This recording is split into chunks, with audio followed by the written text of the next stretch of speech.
Movie में हमें 19th century का टाइम दिखाया जाता है और एक अमीर फैमिली को दिखाया जाता है। इस अमीर फैमिली में एक बहुत ही प्यारी सी लेडी रहती है जिसका नाम है यूजीनी। फैमिली में इसकी सबसे ज्यादा इसके भाई के साथ बनती है और वही है जो इसको जानता है कि इसके अंदर स्पेशल किस्म की एबिलिटीज हैं। ये मरे हुए लोगों से बात कर सकती है। वो जानता था कि ये उनके दर्द को समझती है। जब भी ये मरे हुए लोगों से कम्युनिकेट करती थी तो ये लंबे लंबे सांस लेती थी। सामने वाला देखकर इसको ऐसा समझता था जैसे कि ये कोई पागल है। जैसे जैसे ये बड़ी हो रही थी इसको मरे हुए लोगों के मैसेजेस मिला करते थे। एक दिन जब ये अपनी ग्रैंड माँ को सुलाने के लिए आई थी, इसकी ग्रैंड माँ इससे पूछती है क्या तुम अपनी फ्रेंड के फ्यूनरल पर गई थी? तो ये नॉर्मल लोगों की तरह जवाब नहीं देती और कहती है कि हाँ मैं अपनी दोस्त के फ्यूनरल पर गई थी। वो कहती है कि मुझे वहाँ पर बहुत सारे लोगों से बात करने का मौका मिला।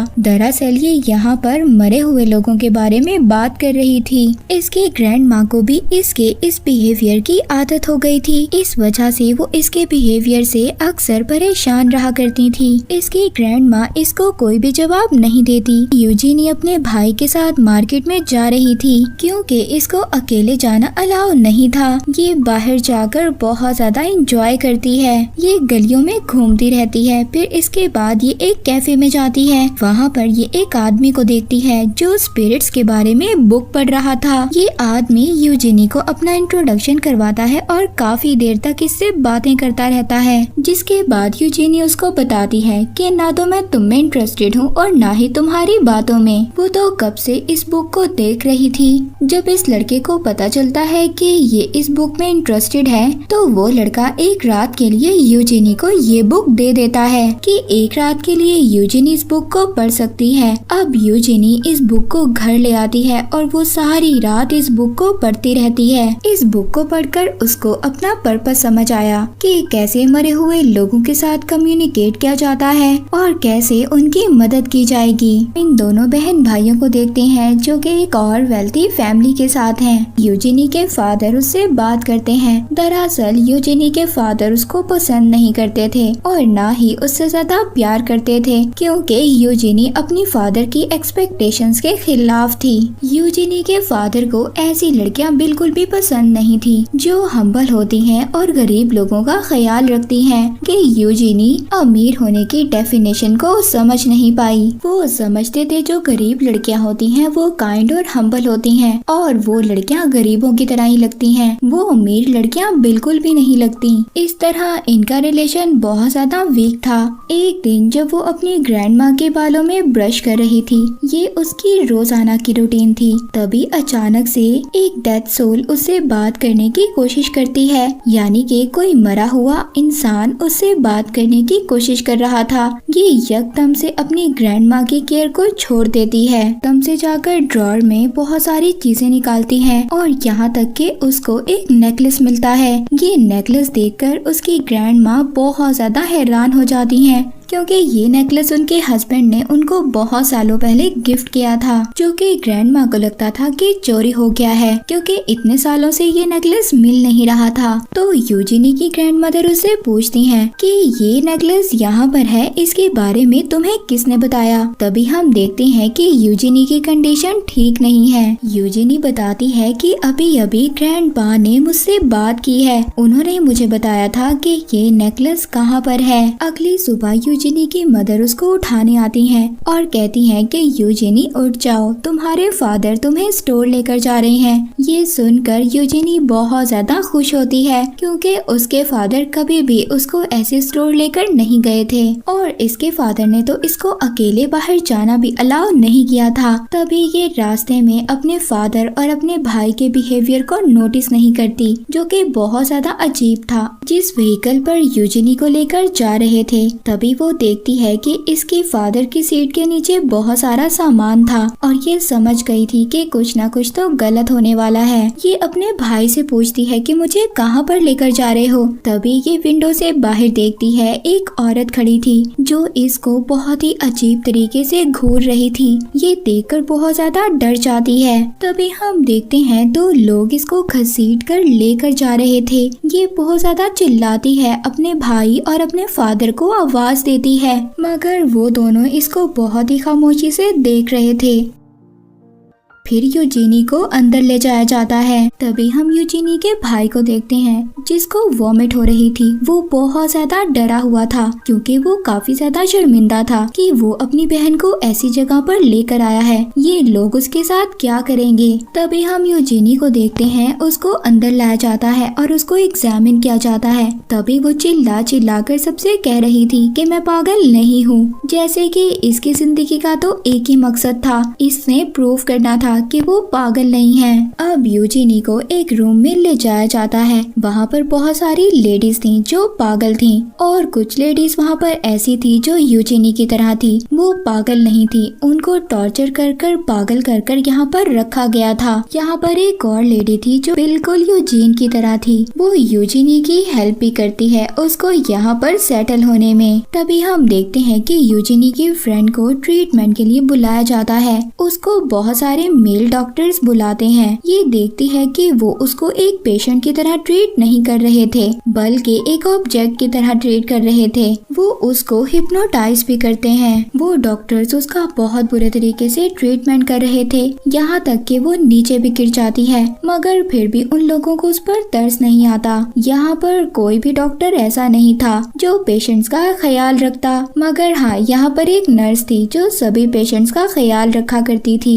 इसका नाम जेनेवीव था और ये हेड नर्स थी। वो इन सब डॉक्टर्स के बिहेवियर को बहुत अच्छे तरीके से जानती थी, मगर वो इनके खिलाफ आवाज नहीं उठा सकती। यूजीनी यहाँ पर किसी को भी अपनी पावर्स के बारे में नहीं बताती क्योंकि वो बहुत ज्यादा डरी हुई थी। वो जानती थी कि इसके बाद उस पर एक्सपेरिमेंट्स किए जाएंगे।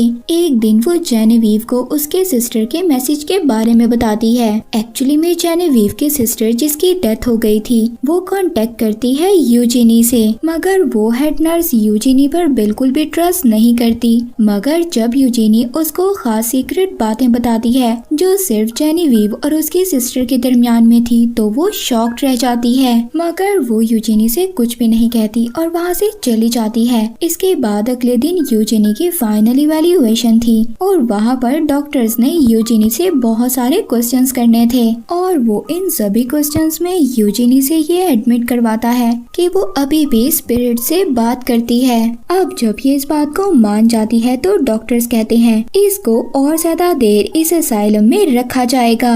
यूजीनी को ये सुनकर डॉक्टर्स पर गुस्सा आ जाता है। वो डॉक्टर्स पर चिल्लाती है, मगर यहाँ चिल्लाकर वो बहुत बड़ी मिस्टेक कर देती है। इसके चिल्लाने से डॉक्टर ये कंफर्म कर देता है कि इसको हिस्टेरिया है। हिस्टेरिया में पेशेंट्स को एक बॉक्स में रखा जाता है और ये बॉक्स कोई ऐसा वैसा बॉक्स नहीं, बल्कि ये बॉक्स आइस से भरा होता है और पेशेंट को इस बॉक्स में घंटों के लिए रखा जाता है, यहाँ तक कि उनकी बॉडी बिल्कुल नम हो जाती है और उनको कोई भी पेन फील नहीं होती। ये ट्रीटमेंट करने से पेशेंट ठीक नहीं होता। इस ट्रीटमेंट से तो पेशेंट की हालत और ज्यादा खराब हो जाती है, मगर यहाँ पर डॉक्टर्स का ये मानना था कि इस पेशेंट से लेडीज खास तौर पर ठीक हो जाती हैं। यूजीनी को भी ये ट्रीटमेंट दिया जाता है। ये डॉक्टर्स के सामने बहुत ज्यादा चिल्लाती है कि मैं पागल नहीं हूँ, प्लीज मुझे ये ट्रीटमेंट मत दो, मगर कोई भी इसकी बात नहीं सुनता। इसके बाद हम हेड नर्स जेनेवीव को देखते हैं जो अपने घर वापस जा रही थी। तभी वो नोटिस करती है कि उसका पीछा कोई कर रहा है और तभी उसे पता चलता है कि उसका पीछा तो यूजीनी का भाई कर रहा था। ये अपनी बहन के बारे में बहुत ज्यादा परेशान था।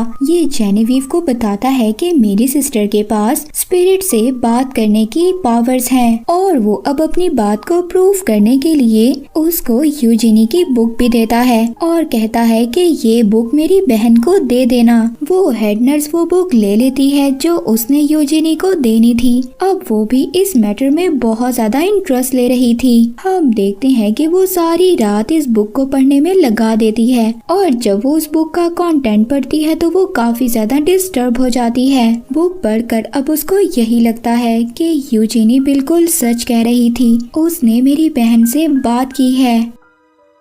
दूसरी तरफ हम असाइलम में देखते हैं, वहाँ पर यूजीनी को उस ट्रीटमेंट से आजाद कर दिया गया था। यूजीनी की हालत बहुत ज्यादा खराब थी। क्योंकि वो इतनी देर तक बर्फ में लेट कर आई थी। हम देखते हैं कि वो रात को सो भी नहीं पाती। इसके बाद हेड नर्स जेनेविव इसके पास आती है। वो इससे बात करती है क्योंकि वो अपनी मरी हुई बहन से बात करना चाहती थी और वो यूजीनी से ये भी कहती है कि अगर तुम अपने भाई से मिलना चाहती हो तो मैं तुम्हारी मदद करूंगी। और साथ ही वो उसको वो बुक भी देती है जो यूजीनी के भाई ने उसको देने के लिए दी थी।